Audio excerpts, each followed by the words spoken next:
나이가 들수록 병원에 가는 일이 점점 많아집니다. 아마 이 영상을 보고 계신 분들 중에서도 최근 들어 병원을 찾는 횟수가 늘었다고 느끼시는 분들 많으실 겁니다.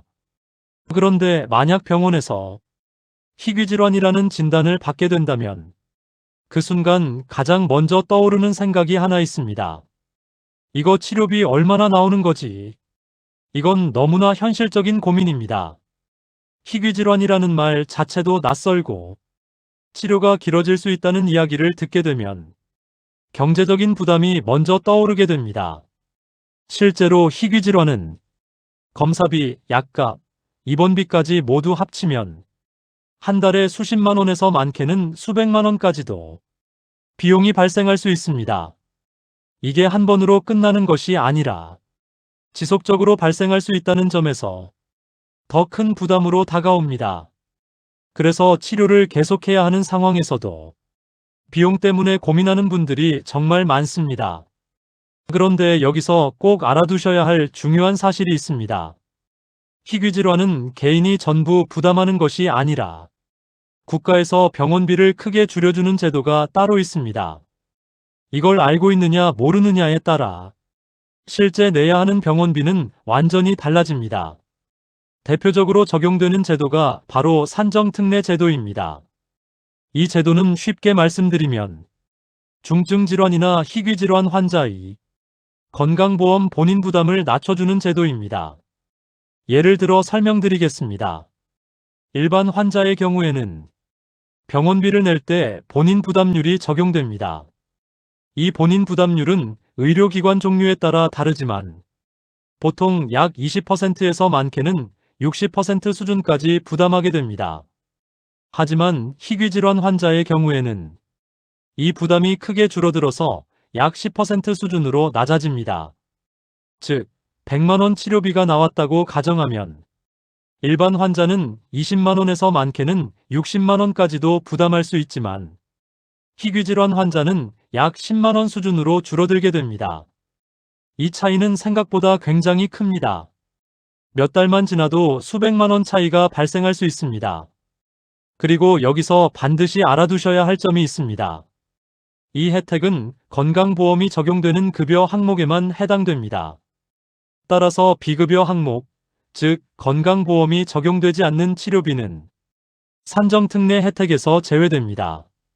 이 부분은 반드시 기억하셔야 합니다. 그리고 앞으로는 더 좋은 변화도 예정되어 있습니다. 2026년 1월 발표 기준으로 본인 부담률을 최대 5% 수준까지 낮추는 방안이 추진 중입니다.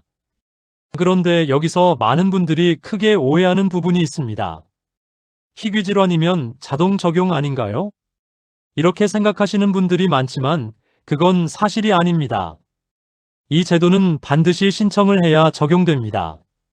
신청 절차를 정확히 말씀드리면 이렇습니다. 먼저 병원에서 희귀질환 진단을 받습니다. 그 다음 담당 의사에게 건강보험 산정특례 등록 신청서를 발급해달라고 요청해야 합니다. 그리고 그 신청서를 가지고 환자가 직접 국민건강보험공단에 신청을 해야 합니다.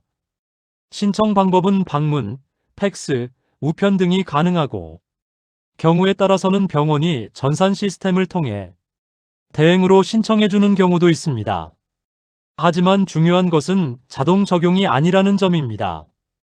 환자가 신청하지 않으면 적용되지 않습니다. 그래서 실제로는 대상자임에도 불구하고 이 제도를 모르거나 신청하지 않아서 일반 환자처럼 병원비를 계속 부담하는 경우도 있습니다. 그리고 이 제도에서 정말 중요한 기준이 하나 있습니다. 바로 신청 시점입니다. 희귀질환은 확진 후 30일 이내에 신청하면 확진일부터 적용됩니다.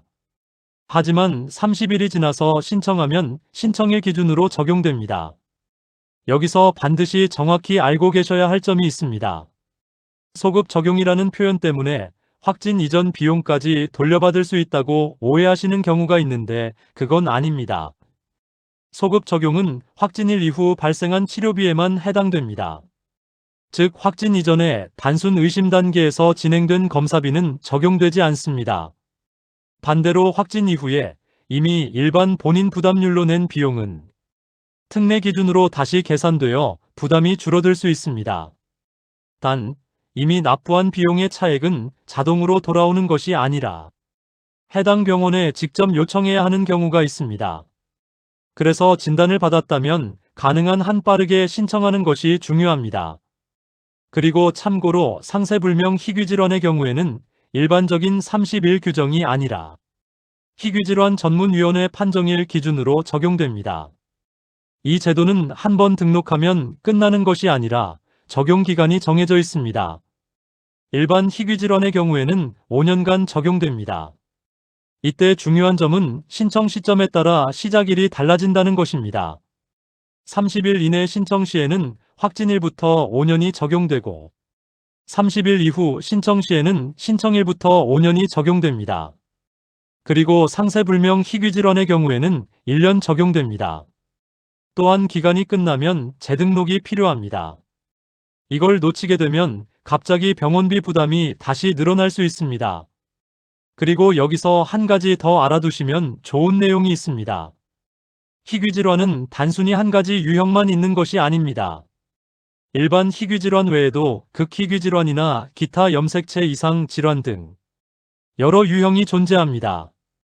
이러한 일부 질환의 경우에는 지정된 진단 요양기관을 통해서만 등록 신청이 가능한 경우도 있습니다. 따라서 진단을 받은 병원이 해당 기준을 충족하는 기관인지 확인이 필요한 경우도 있습니다. 그리고 추가로 받을 수 있는 지원도 있습니다. 희귀질환 환자는 상황에 따라 추가적인 지원을 받을 수 있습니다. 대표적으로는 희귀질환자 의료비 지원 사업 기초생활수급자 및 차상위계층 의료지원, 지방자치단체 추가 지원 등이 있습니다. 특히 소득이 낮은 경우에는 본인 부담금 일부를 추가로 지원받아 실제 부담이 더 줄어들 수 있습니다. 이 부분은 거주지 보건소나 주민센터에서 확인하는 것이 가장 정확합니다. 지금까지 내용을 정리해 보겠습니다. 희귀질환은 병원비 부담이 큰 질환이지만 산정특례 제도를 통해 본인 부담을 약 10% 수준으로 줄일 수 있습니다.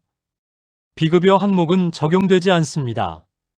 일반 환자의 경우에는 의료기관에 따라 20%에서 최대 60%까지 부담할 수 있습니다. 이 제도는 자동 적용이 아니라 반드시 신청해야 하며 건강보험 산정특례 등록 신청서를 발급받아 국민건강보험공단에 직접 신청해야 합니다.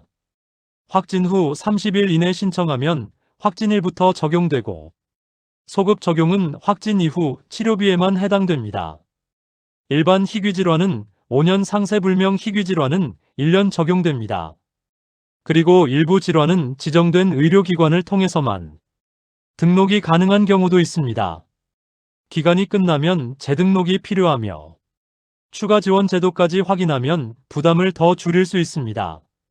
희귀질환은 단순히 치료의 문제가 아니라 경제적인 부담까지 함께 따라오는 경우가 많습니다. 그래서 더 중요한 것은 정보입니다. 제도를 알고 있는 사람과 모르는 사람의 차이는 생각보다 큽니다. 같은 상황에서도 누군가는 부담을 줄이고 누군가는 그대로 비용을 내게 됩니다. 혹시 지금 치료를 받고 계시거나 가족이 해당된다면 지금 바로 산정특례 등록 대상인지 확인해 보시길 권해드립니다. 이 한 번의 확인이 앞으로 수백만 원의 차이를 만들 수 있습니다.